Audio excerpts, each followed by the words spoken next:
Ladies and gentlemen, good day and thank you for standing by. Welcome to the Linde fourth quarter and full year 2024 earnings teleconference and webcast. At this time, all participants are in a listen-only mode. Please be advised that today's conference is being recorded. After the speaker's presentation, there will be a question-and-answer session. And I would now like to hand the conference over to Mr. Juan Peláez, Head of Investor Relations. Please go ahead, sir. Abby, thank you. Good morning, everyone, and thanks for attending our 2024 fourth quarter earnings call and webcast. I'm Juan Peláez, Head of Investor Relations, and I'm joined this morning by Sanjiv Lamba, Chief Executive Officer, and Matt White, Chief Financial Officer. Today's presentation materials are available on our website at linde.com in the investor section. Please read the forward-looking statement disclosure on page 2 of the slides and note that it applies to all statements made during this teleconference. The reconciliations and adjusted numbers are in the appendix to this presentation. Sanjiv will provide some opening remarks, and then Matt will give an update on Linde's fourth quarter financial performance and 2025 outlook, after which we will wrap up with Q&A. Let me now turn the call over to Sanjiv. Thanks, Juan, and good morning, everyone.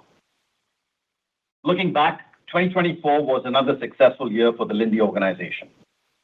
I'd like to personally thank the 65,000 plus employees for their relentless drive to deliver shareholder value while they live our core values every day. This isn't something that happens overnight or can be copied or indeed driven top-down from a handful of individuals. Rather, it is a result stemming from decades-long culture, mindset, and operating rhythm. And it can best be exemplified by the results shown on slide 3. From my perspective, there are 4 key categories that Linde must excel at day in and day out to maintain our long-term industry-leading position. Of course, we must deliver on our key financial metrics and remain responsible stewards of our owners' capital. That's a given. But we have a sustainable leadership position. For that and the long term, that requires continual investment in our people and surrounding communities, as well as doing our part to help improve the environment. Finally, we must position ourselves for the future to ensure resilient and continuous growth and improvement. We can never be complacent based on past performance. I want to start with our people and communities, because Linde's success has always been and always will be attributed to our employees' ownership mentality and collective efforts. We continuously strive to be good corporate citizens in thousands of communities where we live and work. Also, having a safe and diverse workforce is a top priority in order to ensure Linde's competitiveness for many years to come. And you can see the improvements we've made from an already leading position. More work is to be done, and I fully expect to leverage technology in that effort, but I am pleased to see the progress made to date. While people and communities are a priority, efforts towards ensuring a sustainable environment are becoming more challenging every day. I think it's fair to say we're seeing more extreme weather now than in prior years. And here at Linde, we will continue to do our part to help the environment. Through an increased focus on low-carbon power, Linde increased its active low-carbon and renewable energy consumption by 19% year-over-year. In 2024, over 40% of our total power consumption is now low-carbon based. These are just a few of the many accomplishments, and I want to encourage you to read our annual report for many more. Furthermore, it is rewarding to see our sustainability efforts being recognized by some of the most prestigious names, such as the Dow Jones, which included Linde in its Sustainability World Index for the 22nd consecutive year. In addition, we pride ourselves in helping our customers avoid more than 2 times our CO2 emissions through the use of our products and services. But there is much more work ahead to achieve our ambitious sustainability goals, including reducing our greenhouse gas emissions 35% by 2035. Turning to financial performance, Linde once again led the industry across key metrics. 25.9% ROC. EBIT margins increased 190 basis points to 29.5%. EPS increasing 10% ex FX, and $7 billion of capital returned to shareholders from the significant excess free cash flow. These are the best metrics in the industry, some by a wide margin. This provides us with a source of pride and ownership, but we also recognize this is the past. Valuations are derived from a combination of past performance and future expectations. So we must continuously position ourselves for future growth, regardless of the macroeconomic conditions.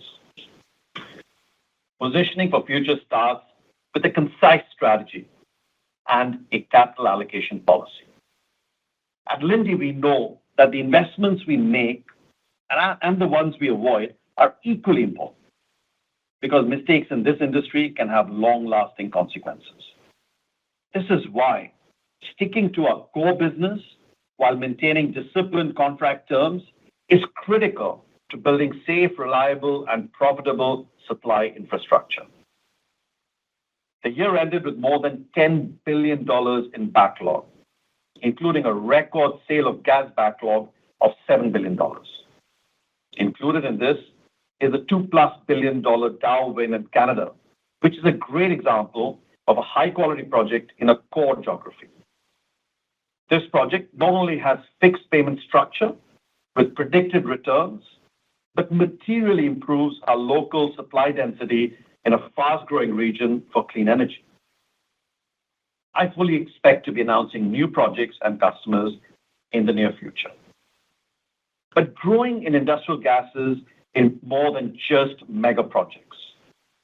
We have to continue keeping our eye on smaller opportunities, as well ensuring that they add attractive annuity-like growth.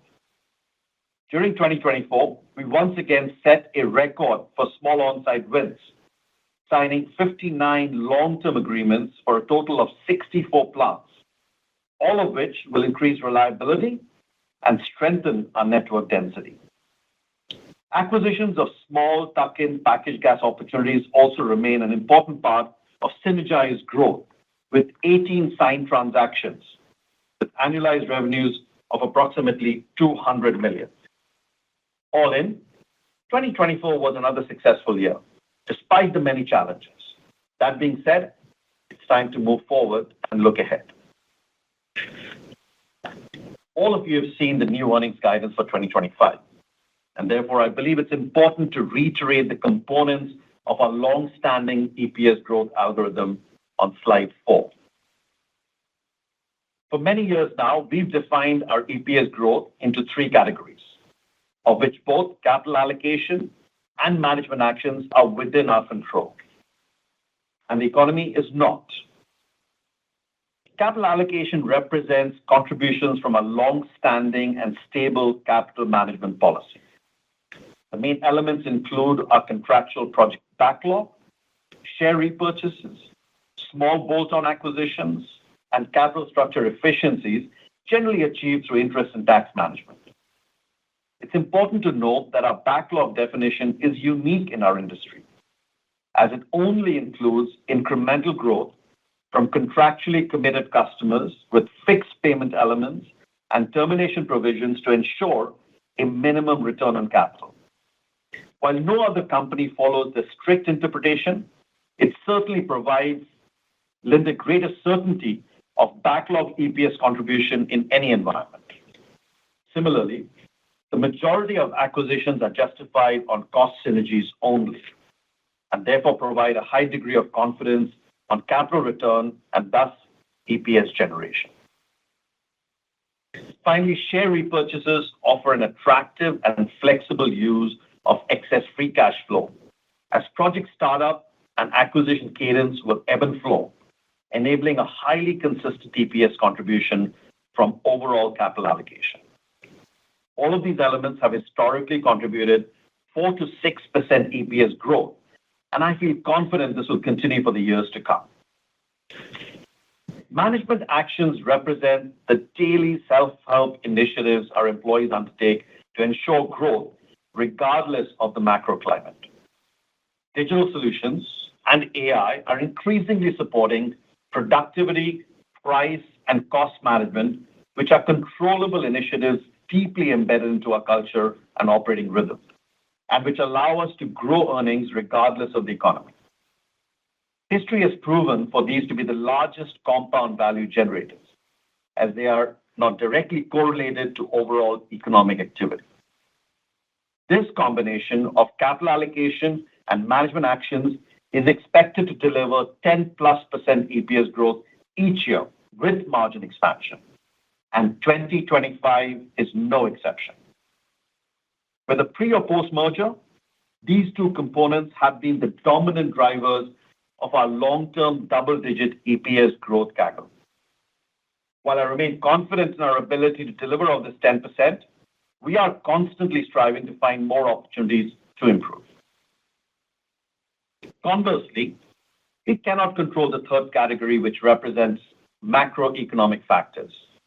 For Linde, these are two factors that matter the most: the foreign exchange rates and industrial production as a proxy for base volume trends.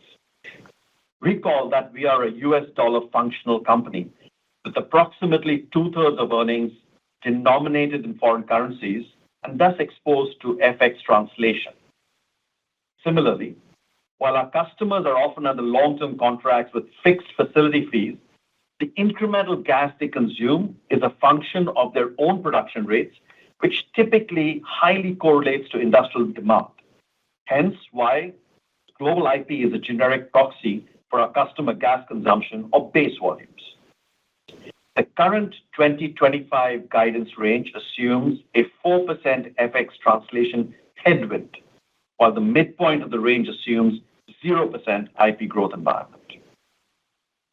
Overall, it's clear that the growth algorithm is well intact, but we have our work cut out regarding unfavorable FX translation. This does not come as a surprise, as you may recall from our statements last quarter and subsequent self-help actions that we initiated.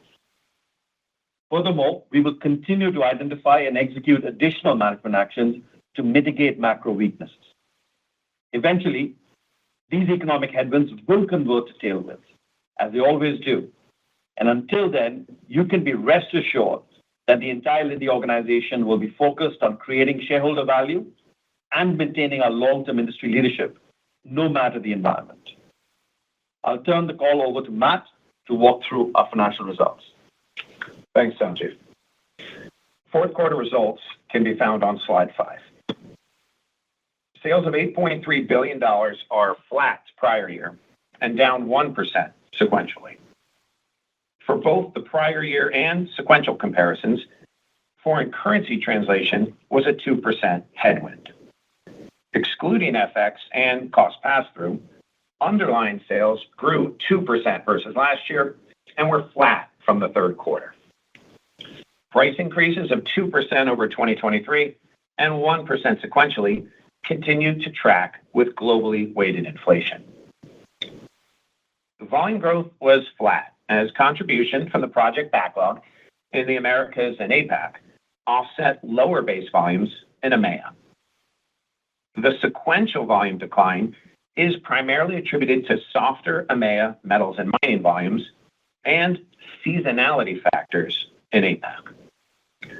In general, economic trends mostly followed our prior guidance, although the FX impact was worse than expected from a significant strengthening of the US dollar toward the back half of the fourth quarter. Operating profit at $2.5 billion grew 9% and resulted in a 29.9% margin, primarily from management actions around price, costs, and productivity. EPS of $3.97 grew 11%, or 13% excluding FX.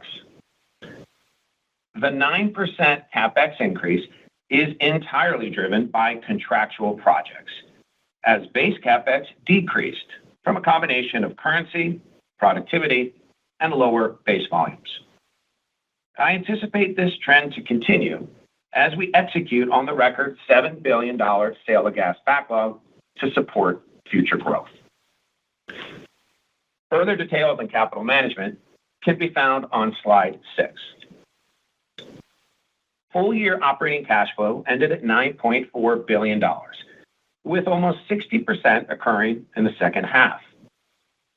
As mentioned in prior calls, I expect this split to remain due to seasonality of specific cash outflows, including incentive payments, taxes, and interest.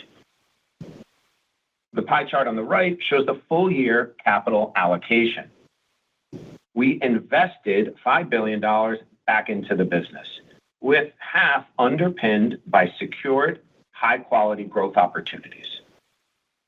And we returned $7 billion to shareholders in the form of dividends and stock repurchases. Returning this amount of capital to our owners year after year requires a disciplined capital allocation policy and a very healthy balance sheet. Two things that are much easier said than done. I'll wrap up with guidance on slide 7.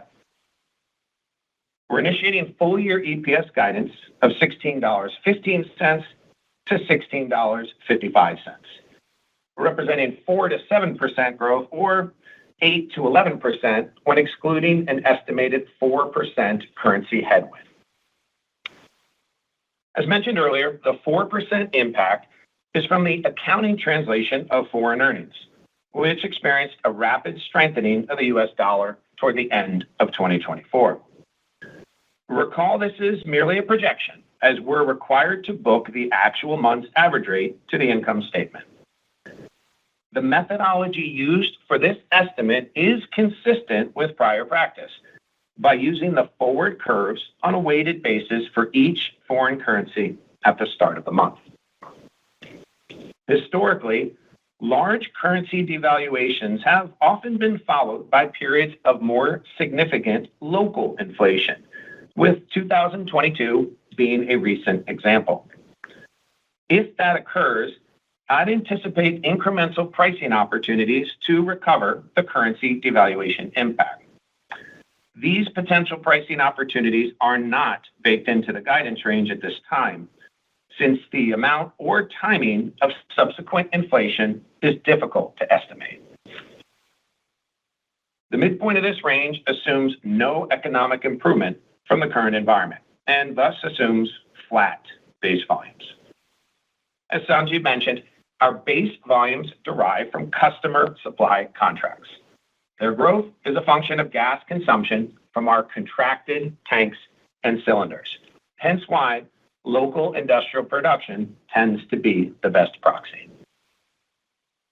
First quarter EPS guidance range is $3.85 to $3.95, with similar assumptions to the full year. At this time, we believe it's appropriate to remain prudent with a more cautious economic outlook. If things turn out better, so too will our results. And if they worsen, we'll take additional mitigating actions. But regardless of the economy, I'm confident Linde will continue to create shareholder value through our time-tested execution culture, disciplined capital allocation, and proven management actions. This has been embedded in our DNA for decades. And over the years, while many have claimed they'll simply copy this model, all have failed. Because here at Linde, we're often imitated, but never duplicated. I'll now turn the call over to Q&A. Thank you. And we'll now begin the question and answer session. If you have dialed in and would like to ask a question, please press star 1 on your telephone keypad to raise your hand and join the queue. If you would like to withdraw your question, press star 1 a second time. If you are called upon to ask your question and are listening via speakerphone on your device, please pick up your handset and ensure that your phone is not on mute when asking your question. To be able to take as many questions as possible, we ask that you please limit yourself to one question. Again, it is star 1 if you would like to join the queue. And your first question comes from the line of Mike Leithead with Barclays. Your line is open. Great. Thank you. Good morning, guys. Sanjiv, there's a lot of political noise out there right now between tariff potential, a new administration, some pullback on green energy funding. I guess, how has your discussions with potential project partners evolved at all? I'm really trying to get at, say, projects that are pre-FID today. Have those discussions slowed down or picked up at all? So, Mike, as we've referenced in previous calls, we have seen people take a little bit more time and apply a bit more rigor before going to FID. I think it's a good thing because you do need that when you're doing multi-billion-dollar projects typically. And I think we're seeing that phase continue. Built in there, obviously, is some uncertainty around the regulatory framework and requirements in terms of what the new administration may or may not do. The one thing I do want to emphasize, though, and I think in the context of clean hydrogen, this is particularly important. People tend to think about the IRA, and there's a lot of talk around what happens with the IRA under the new administration. Within the IRA, there is a specific provision, an IRS provision, in fact, called 45Q, which predates the IRA. It actually goes back to around 2008 when it was implemented. And about 90% of the projects that we are developing in the U.S. are actually looking at 45Q as a potential incentive. And I think we feel fairly confident that that structure around the 45Q will remain as given, particularly that it predates the IRA. So I just want to provide that specific clarification because I get a lot of questions around that. But generally, we're seeing people take a bit more time to get to FID, and we're seeing that they are actually being a little bit more rigorous in their approach before they make a final call in terms of putting capital on the ground. The other point I'd just quickly add to that, Mike, is you're aware that in the past we've talked about, I think it was actually 2 years ago, we talked about 8 to 10 billion in clean energy investments from a Linde perspective. We're about halfway there, given the two projects, the large projects we've already announced in North America. We're obviously continuing to develop projects elsewhere. Those two current projects we're working on are both likely to see another phase, which likely means that we will see, equivalent investment there, plus the other projects as well. So when I look at the overall pipeline, I feel pretty good about the quality of projects that we're pursuing and the path to getting to that 8 to 10 billion of investments over the next few years looks pretty much intact. Great. Thank you. And your next question comes from the line of Stephen Haynes with Morgan Stanley. Your line is open. Hey, good morning. Thanks for taking my question. So it kind of looks like exiting the year, your EMEA margins are now like 200 basis points ahead of America's, maybe 100x the cost pass-through. So do you think your America's margins will gain ground in 25? And then also, as a second piece of this, I think the gap is kind of widening versus APAC. So I was wondering if you could also kind of frame the opportunity there. Thank you. Thanks, Stephen. So if you go back historically, about 5 years ago, many of you asked the same question when America's margins were leading, and I think APAC and EMEA were at 17 and 19%. And we had said then, and I want to repeat again today, that our business is homogeneous, and there is no impediment to getting to the highest margins we see anywhere in our business. The one thing I often point out when we have this conversation around margins is each one of our segments has a country or a business that has a margin with a 4 number in front of it.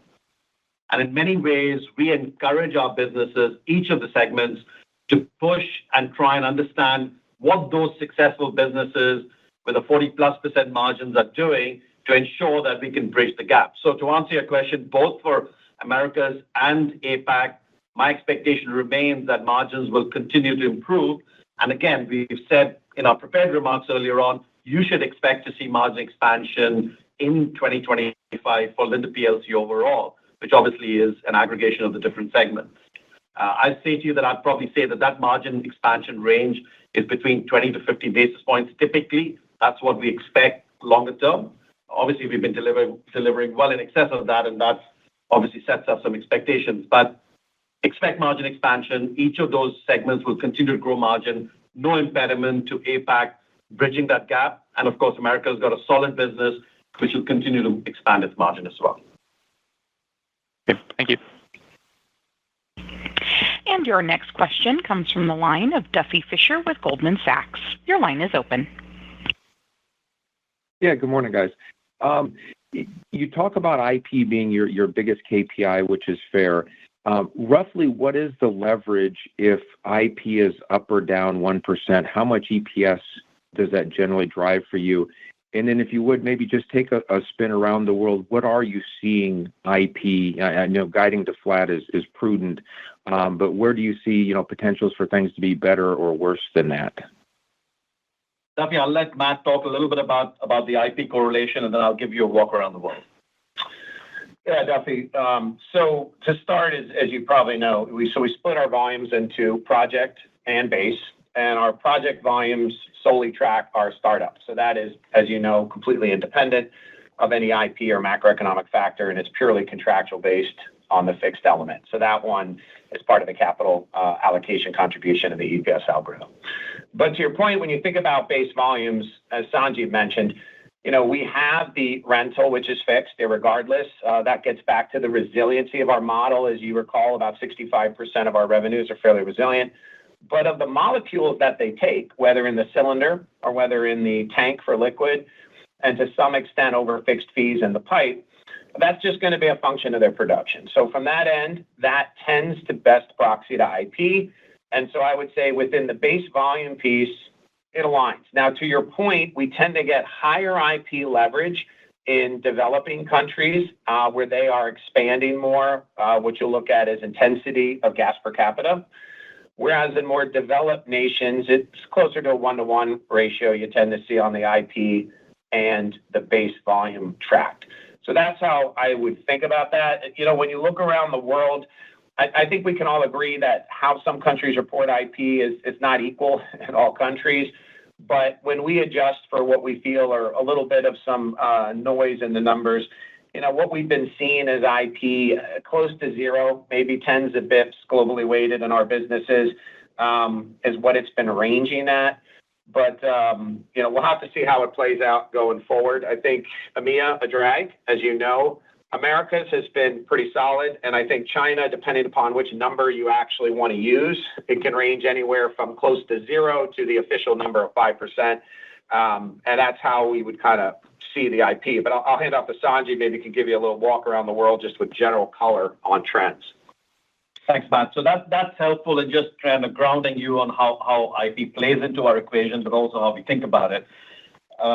Duffy, let me just walk you through the world. I think it's a question I'm sure it's on many people's minds. I'm going to try and break this down and parse it by two different perspectives. I'll start off with the markets that we have, the end markets, and use that as a characteristic to kind of define what we're expecting, and then talk about different geographies as well. So starting off with resilient end markets. By their very nature, you would expect them to grow, and therefore we expect low to mid-single-digit growth in our resilient end markets, driven primarily by electronics and food and beverage.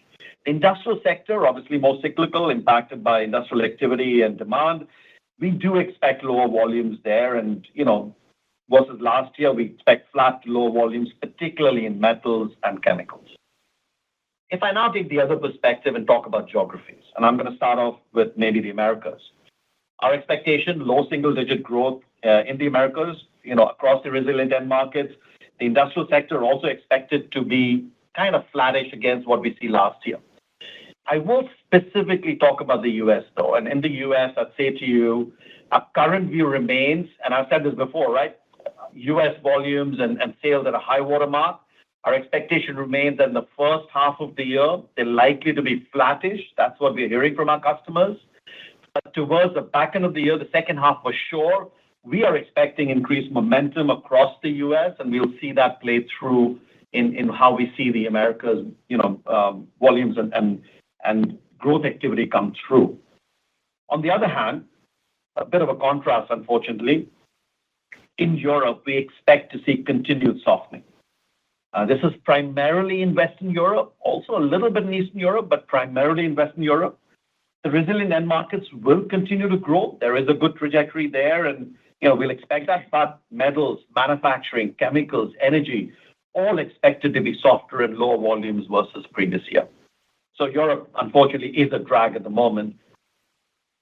Now, as far as Asia Pacific is concerned, I'll start off with China because I know that's on a number of your minds. I was in China 2 weeks ago, spent a week with the team, talking to our customers, meeting a number of CEOs, and getting a flavor of what I think is going to happen in China. And I think, my short summary is, from our perspective, we don't expect anything significant in China in 2025. We're not baking in any kind of recovery. I think industrial, volumes and activity will remain stable, but flat, no recovery in any of those sectors. Metals and mining specifically is likely to be negative year on year for a number of reasons, driven partly by demand, but equally by some large turnarounds that our customers are taking in the course of the year. So we'll kind of see that play in Q1 and Q2. But again, metals and mining, unlikely to see any growth. The one sector in China that is growing today and will continue to grow is their electronic sector. A lot of energy and a lot of money has been put into that sector by the government as well. So we do expect that that'll play out and continue to see some level of growth. If I was looking at China a bit more broadly, I'd say to you two trends of particular note coming out of my visit. The first, that the government has recognized the need for support if it's got to get personal private consumption and the property market to pick up. It said a lot of things. Not enough stimulus has gone into the market, so we haven't seen any improvements other than the fact that the last quarter you saw a bit of improvement from industrial activity for exports. But we haven't really seen private consumption pickup happen. Now, there are all kinds of subsidies in place that they're putting out there. They're small, but hopefully they will have an impact over a period of time.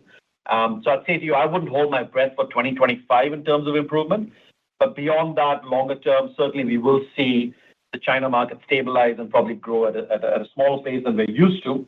But certainly we will expect to see growth come back.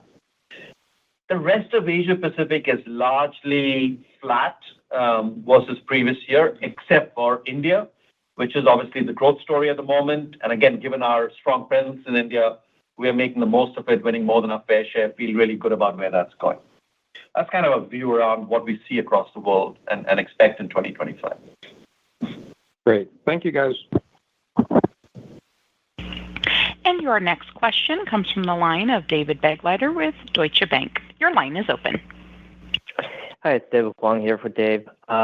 What are your concerns if any of the Praxair Linde playbook will be now employed at Air Products given the recent management change? I guess, would that be a negative for Linde as they shift away from focusing too much on mega projects? Or could that change resulting in an even more rational industry pricing environment? Yeah, I didn't get your question entirely, but I'm going to answer it anyway. Linde has a leadership position in the market because of a number of factors. I said in my prepared remarks, you cannot replicate, and I think Matt put it really nicely, you can try and copy, but you can never really duplicate, what Linde has developed over many decades. And that's built into our operating rhythm. It's built into our performance culture. And more importantly, it is built into the networks that we have developed across the world, where because of the network density we have, we're able to get the margin improvement that we see. And of course, command the strength, of the relationship with the customer and have the pricing power we have. That's what's demonstrated in the margin expansion that you've consistently seen over the last 5 years. We will continue to work on that. What others will or won't work on really is a question you will need to address to them. But I think Linde is the market leader, and we will reflect that in the behaviors we put out there in the marketplace consistently.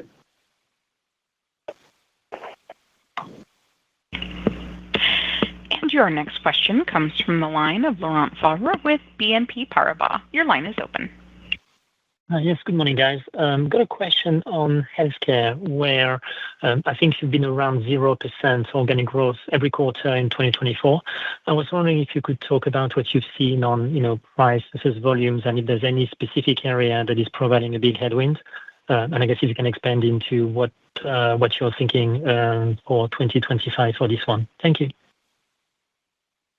Thanks, Laura. I think you've heard me say this before, that in the healthcare space, we expect long-term kind of mid-single-digit growth, and that's what we would expect. Now, the healthcare sector is made up of two subsegments, if you like, the hospital care business, which is growing reasonably well and well on its way, and then obviously the home care business around the world, which tends to be moving forward as well. Now, we have, as you're aware from past calls, we've said that we were doing some portfolio rationalization in our home care business out of the U.S. And in many ways, what the numbers you're seeing at the moment are reflecting some of that rationalization that has been done in that LIN care business. That is moving forward well. As you know, the home care business in particular, given the inflationary environment that we see, has to work really hard on productivity efforts. And I'm happy to see that, at LIN care, we are really seeing that progress being made. So, it's looking pretty robust and resilient as things stand. At some stage, we will lap these portfolio actions, and you would see the long-term kind of low to mid-single-digit growth that we would expect from healthcare overall. Thank you. And if I can have a follow-up on the project side, you talked mostly about decarbonization-related projects that could be signed in the future.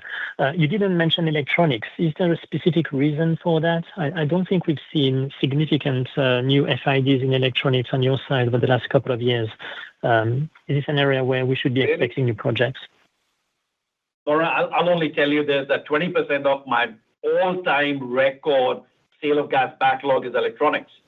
We are executing on electronics projects as we speak, and I'm more than happy to tell you that we'll be announcing new wins very shortly as well. So I'm not sure whether that question really addressed a specific point, but I feel really good about electronics and our specific position in there. In fact, we took our board recently to our Phoenix facility, which serves TSMC, which has been a very successful project for TSMC. So feel really good about it, executing a number of projects as we speak. They're starting up and providing impact, and we continue to win more than our fair share. Excellent. Thank you. And your next question comes from the line of Jeff Zekauskas with J.P. Morgan. Your line is open.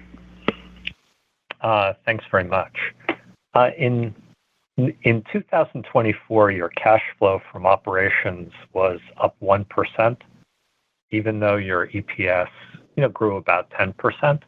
Was that a depressed number? And so when you look at 2025 and your EPS growth of 4 to 7, is cash flow from operations going to grow higher or lower?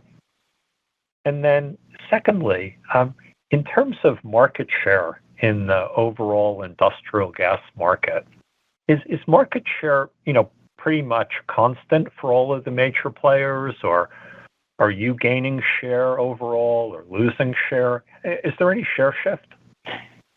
Thanks. Yes, I'll let Matt talk about the cash flows, and then we'll talk about the market. Yep. Yeah, Jeff. So on the OCF, to your point, we tend to look at EBITDA rates to OCF rates. So similar to what you're saying, but instead of EPS, EBITDA. Okay. And to your point, though, they should grow similarly. And the ratio we tend to always look to achieve on OCF to EBITDA is usually in the low 80s. And to your exact point, what we had occur over the last probably, I would say, 24 months, give or take, is this unwinding of our engineering portfolio as we worked out the sanctioned projects. And so what that created was you had a large influx of deposits of cash that stopped, and then we had to settle the payments to basically suppliers, and you had a very rapid acceleration of an unwind. So that created a large outflow of cash associated with the engineering business. And that's what created a slower growth of OCF relative to EBITDA, because essentially what you had was some liabilities, which are the contract liabilities. If you look at that specific line, has been quite unfavorable. And what it is these liabilities are unwinding on the wind down, but they're not cash generative. So that's why they create that unfavorable aspect on the working capital line that you see. So that is what's been driving this inability for the EBITDA and OCF to grow together. We've substantially gotten through all that in our engineering business. I expect 2025 to be a lot closer aligned on those growth rates. But this is how the engineering percent completion business works. Normally, it's spread over a 4-year build cycle, so you don't notice it. But given the events of the sanctioned projects, it got compressed into a much tighter structure as we had to deal with the sanctioned projects. Thanks, Matt. And let me talk about market share. So actually, Jeff, to be honest, we don't spend a lot of time thinking and talking about market share. I think it's something that we can segment down and talk about specifics, and that's what I'm going to do for you. So I'm going to start off by just reminding you record sale of gas backlog of $7+ billion, right? That's a good test of where market share is headed. And to be honest, we're winning more than our fair share of those large projects, which are, as I'll remind you, and as we said in our prepared remarks, these are contracted growth with good, solid terms and conditions, including termination guaranteeing a minimal return on capital that is guaranteed. So just as a reminder, that very rigorous definition of backlog, where we are excelling today with a record backlog, kind of demonstrates on the larger project side, how we are positioned in terms of market share. For the merchant and package business, the concept of market share is less relevant. What is more important, and which is where we spend most of our time, is thinking about network density. Clearly, if you have network density, you are the leading player in that market, usually by a mile. So it is very important to make sure that network density is what you drive through the decisions you make and in terms of how you manage your business on a day-to-day basis. So I feel pretty good about the network that we've developed and the strength of our market position in each one of those networks, which actually results in, as I said earlier, getting the margin expansion that we look for and getting the market position and the strength of our relationship with our customers because of those networks that we've developed. So I'll just summarize by saying Linde remains a market leader, and we expect that leadership to continue to move forward given these elements that I just talked about. Great. Thank you. And your next question comes from the line of Steve Byrne with Bank of America. Your line is open. Yes, thank you. I was wanting to better understand this, the 59 small on-site wins. Maybe more specifically, how would you compare the contract terms of those small on-sites versus the long on-sites? I would assume these are long-term take-or-pay agreements. Some of them maybe even have your own employees on site. So how would you compare the returns on these projects versus the big ones? And can you comment on, what are the gases that are driving these small on-sites, i.e., is this oxygen for oxy-fuels or is this hydrogen, et cetera? Thank you. That's a fantastic question, Steve. And I really wanted somebody to raise it. So thanks for doing that. 59 long-term contracts. You would have read we signed 59 long-term contracts and are building 64 plants. All of this happened in the space of the last 12 months. So feel really good about breaking that record. Now, let's talk about the profile of the small on-sites. I get excited about small on-sites because from so many different perspectives, they are actually a perfect way of generating annuity income for this business. And you can imagine this, building 64 plants will be starting up more than one plant a week to make sure that revenue and cash generation happens. Let's talk about returns, terms and conditions, and the types of gases. So I think good to start with the types of gases. We use both oxygen, nitrogen, and indeed, in the future, we expect to see electrolyzer-based hydrogen, which is currently not included in our definition for small on-site wins. But at some stage, we'll see that as a developing portfolio element to be added on to the small on-sites. Oxygen, nitrogen, largely. Oxygen, I'll give you a great example. So we've been working with many customers. I'll take one, Owens, Illinois, where we've been supporting them on their decarbonization efforts. And in this particular case, we have a piece of applications technology called Optimelt that we have developed, and we have deployed that successfully across a number of glass customers. Owens, Illinois being a good example of one of those, where we are able to do heat recovery, which allows them to get significant efficiencies, reduce natural gas consumption, and run the throughput of their furnaces at a significantly higher level. That's a good example of small on-site, goes on-site, actually provides that. We do the same with paper and pulp. We do the same with electronics, et cetera, which is where we would largely use nitrogen as an example. So both of these gases drive our small on-site portfolio and are kind of largely equally split between the different technologies that we apply and win. The terms of these small on-site contracts range between 10 and 15 years, so exactly identical to what you would typically see on the large on-site fees. The terms and conditions are almost identical as well. Same fixed fee elements that we talk about, similar profile in terms of cash flows. What tends to happen, though, is that the execution timeline for these projects is much shorter. Typically, we'd be able to deploy a small on-site anywhere between 9 to 15 months. As you know, the large on-site projects or the larger projects that we do tend to take longer in terms of their construction commissioning period. So again, a very, very nice piece. Often on the small on-sites, we're able to de-risk the execution as well because the execution or a portion of the civils is carried out by the customer. And again, helps us both implement and construct quickly, but also have the customer take the risk around the civils piece as well. That brings me in the end to returns. And our returns typically for small on-sites are above what we would see on average for some of the large projects. So I feel really good about the returns, highly accretive to our portfolio. And again, you've been seeing over the last 4 or 5 years, we've put a lot of focus on developing this part of the portfolio and are really seeing the benefits of that in these 59 long-term contracts we signed and the 64 plants we're building up. All in, I think really a good part of the portfolio we have. Very excited about it. Thank you. And your next question comes from the line of Michael Sison with Wells Fargo. Your line is open. Hi, this is Abigail on for Mike. Thanks for taking my question.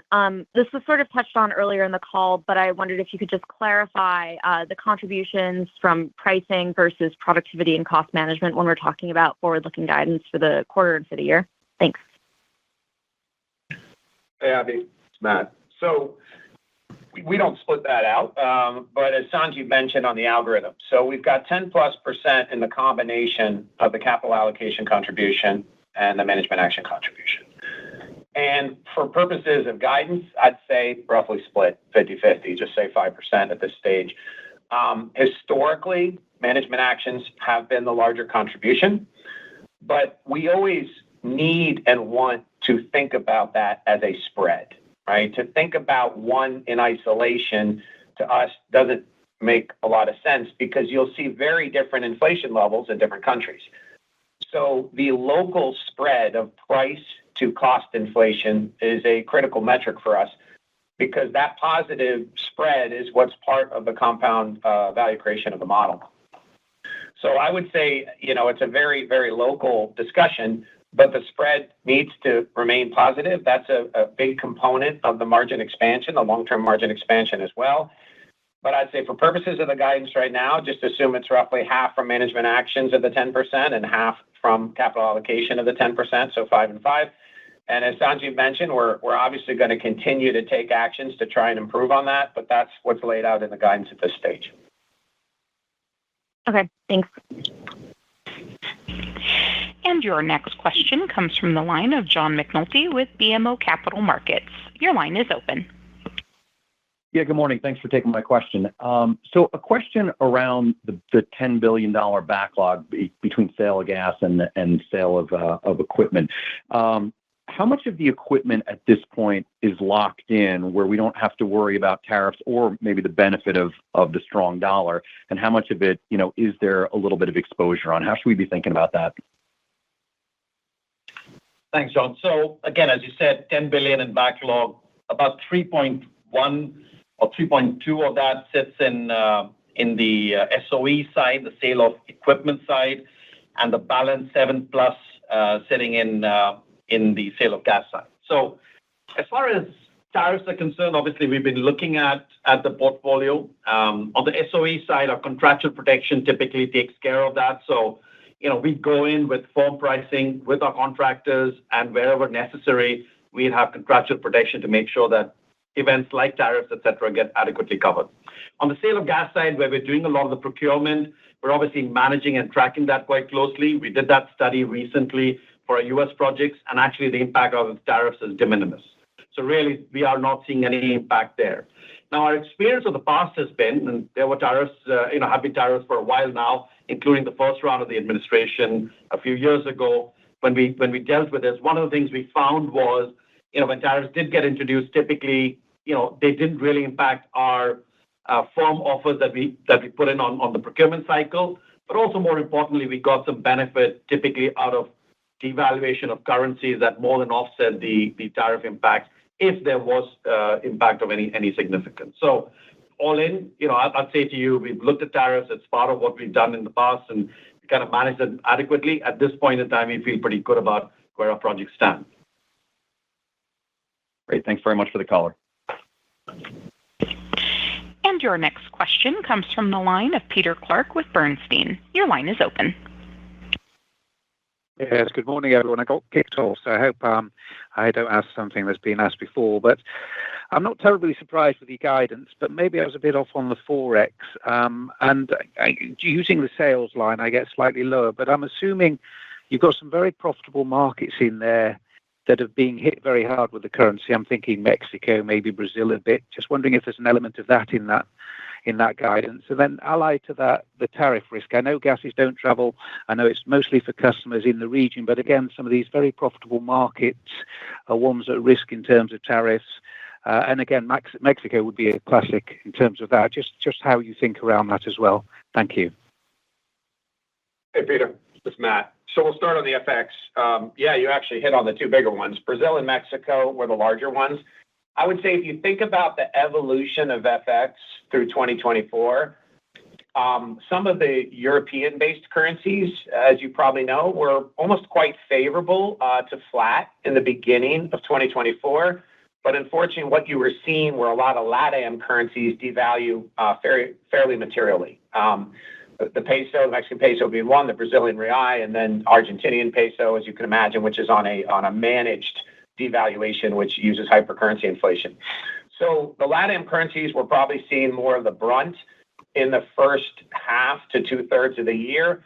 But what we saw in the fourth quarter, just given some of the geopolitical and political events, was a significant flight to the dollar. I think DXY index is probably the best indicator of that. If you sort of look at DXY right around the beginning of prior to the U.S. elections to where it ended in the year, it appreciated almost 10%.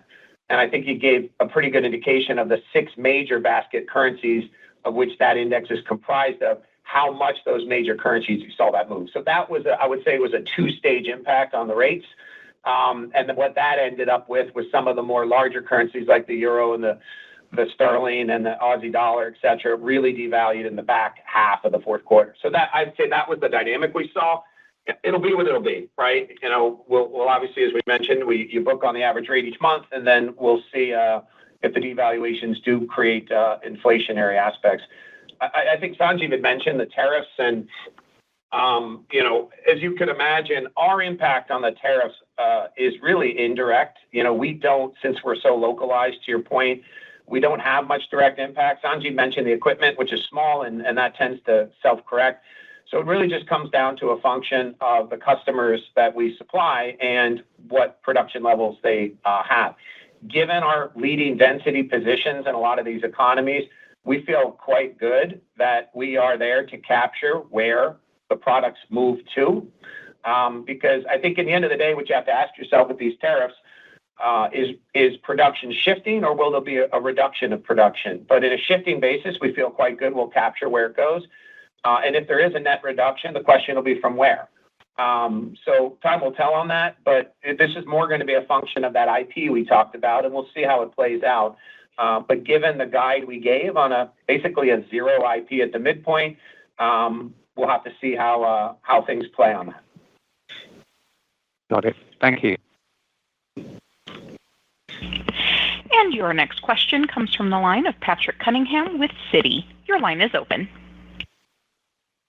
Hi, good morning. Just on the step up in CapEx for 2025, is most of that being driven by the 2 large projects? And is this step up from those projects more meaningful in 2026 as well? Thank you. Patrick, the we just referenced the sale of gas backlog being an all-time high at $7.1 billion. Clearly, that's the reason why you're seeing the step up in CapEx. And obviously, sitting within that are the two large projects that we're executing around the clean energy piece, but also a number of electronics projects, et cetera. So that's all that's driving the CapEx number as things stand.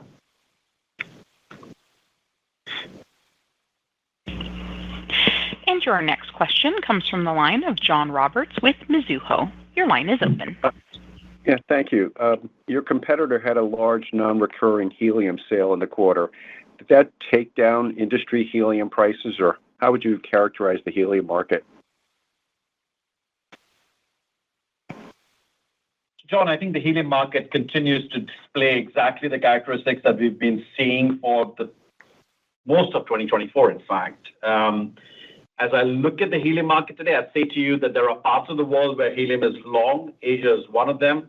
As you know, about a third of all the imports into China are coming out of Russia, which obviously has unbalanced that market to some extent. The demand side on helium remains flattish. We see some softness around electronics and maybe MRI, but that tends to kind of pick up during the course of the year. Pricing as things stand, remains stable. We're not seeing any significant movements on pricing. Corrections had happened, as you know, about a year, 18 months ago. There's nothing unexpected happening. You're referencing a transaction that I won't comment on at this stage, but there are shifts in helium supply and demand all the time. There is nothing new happening over here that would impact the market itself. Thank you. And your next question comes from the line of Kevin McCarthy with Vertical Research. Your line is open. Hi, this is Matt Hatwer on for Kevin McCarthy. Regarding the new CCS hub in Jubail, could you provide more details on the scope and structure of your investment in the project? How large is the investment? And do you see this project being foundational in nature, in that it could turn into a base hub for additional follow-on investments with the goal of increasing regional asset density? Thanks, Matt. So essentially, I'm going to give you a high-level view of the project. It hasn't gone to FID. When it does, you will hear us talk a bit more about it. But essentially, it's a three-way joint venture that is developing, which will be in its first phase, a very large CCS project in Saudi. The three partners are led by Saudi Aramco, SLB, and Linde, each kind of contributing their skill set into that project. The first phase of that project is between 9 to 11 million tons per annum of CO2 being sequestered. There is an expectation that there will be two more phases. By the end of the third phase, when it gets completed, this could well be the world's largest CCS project at 54 or 53 million tons per annum of CO2 being captured and sequestered. So yes, there is potential for growth beyond. Obviously, we will assess those phases when they happen. At this point in time, this joint venture structure is developing the project. The FEED has been completed. The capital is being assessed as we speak, so I'm not going to give you a firm number just yet. I expect FID in the next few months, and once that happens, you'll get a lot more detail around it. But it is a fairly significant project with some exceptional partners in a part of the world where Linde will strengthen its position, and obviously there will be a future opportunity to continue to grow with this. Alongside this project, we will also look at developing a blue hydrogen project, which would leverage the CCS infrastructure that has been developed in this project. But again, when that goes to FID in due course and meets our investment criteria, and we have a project worth talking about, you'll hear us talk a bit more about that. Thank you. And we will now take our final question from the line of Lawrence Alexander with Jefferies. Your line is open. Hi, this is Dan Rizwan for Lawrence. I was just wondering what your view is on the depth of the pipeline of potential hydrogen projects, particularly in the EU and Japan. So I said this earlier, and I'm going to maybe just quickly recap my earlier comments and then talk specifically about the markets you've mentioned. So We have seen that people are being more rigorous and applying more diligence before they take on FID decisions for these large projects. And when I think about our pipeline in the context of that, I feel really good about the strength of the high-quality projects we have in our pipeline that we are developing. We're developing those projects, as you would expect, in the U.S., in Canada, so in North America, in the Middle East, largely in Saudi Arabia, but also potentially in Emirates, in Europe, particularly with partners like Equinor, where potentially we have an opportunity to provide low-carbon hydrogen or blue hydrogen into the European network. And then we are looking at some projects in Asia, which are localized for local markets. Your specific question around Europe and Japan, I would say to you that the projects in Japan are minimal, other than the fact that Japan is a very important market from an import perspective, that they would want to import in either clean hydrogen or derivatives such as ammonia or methanol into their market for a host of applications that they've determined are needed for their decarbonization efforts. So everybody's looking at Far East from a point of ability to export into that market, which is why it remains an important market. Alongside Japan will sit Korea as well. But the development itself in Japan, I think, is minimal. As far as Europe is concerned, obviously, you see a lot of discussion around clean hydrogen in Europe, including green and including blue and so on and so forth. The reality is the regulatory framework is so difficult that to be able to get to a decision point on a very large substantive investment requires a lot of time. And I think we're seeing that play out in Europe as things stand, which is why there is a real fear that the European aspirations for the amount of hydrogen they need for that market will not be entirely met because, the combination of the time to kind of decipher the regulatory framework and to make investment decisions in this environment is obviously a little more challenging. Thank you very much. And I would now like to turn the call back over to Mr. Juan Peláez for any additional or closing remarks. Abby, thank you, and thank you everyone for participating in today's call. If you have any further questions, feel free to reach out directly. Take care. And ladies and gentlemen, this concludes today's call, and we thank you for your participation. You may now disconnect.